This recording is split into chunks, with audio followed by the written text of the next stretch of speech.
See the game more clearly with high-definition spectacle lenses from Norville Opticians. OK then, so David Humphreys, post-Exeter. David, I guess it was a game not of two halves, but of the first quarter and then the following three quarters, because the first quarter was where it was lost for Gloucester. I think that's probably a fair summary, Duncan.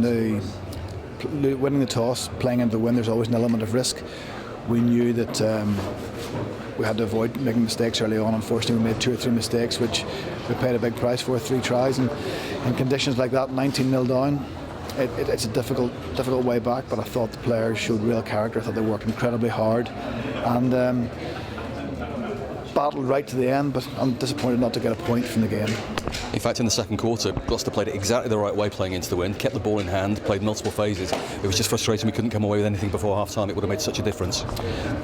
There was a couple of opportunities with two 5-metre line-outs. We lost both line-outs. Those are the small margins against a team as good as Exeter when you're chasing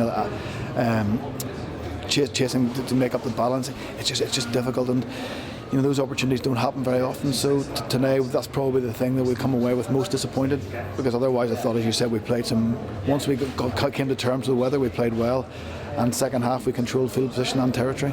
And in the second half, people might turn around and say, well, you had that wind at your back, why didn't you kick more? But one of the biggest mistakes you can make is to overkick with a wind like that behind you, isn't it? Yeah, it's difficult. What you're looking to do is almost what Exeter did to us. You're looking for the opposition to make mistakes. Conditions as tough as that.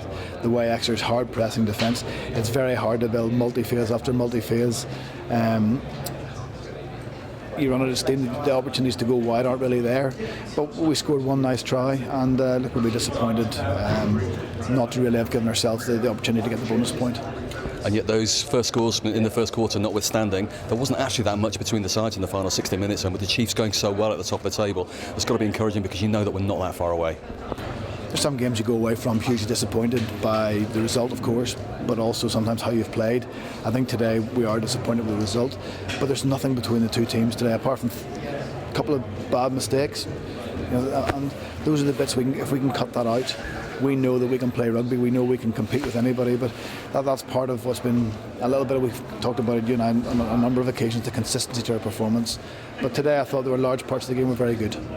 Next week, every incentive for us to bounce back and get back on the front foot, because it's back to Europe, La Rochelle at home, and obviously we're looking to push through, clinch the group and see what we can do in terms of a quarter-final seeding. The most important thing out of the next 2 games is to get that home quarter-final. History has shown in Europe, whether Champions Cup or Challenge Cup, that home advantage is a massive factor in success. So for us, the next 2 weeks are about getting players some game time, about rotating the squad a little bit in preparation for what is then a hugely tough run of Premiership games. But everybody understands that the most important thing now for the next 2 weeks is getting back, checking the bumps and bruises, getting ourselves mentally ready for the challenge at La Rochelle.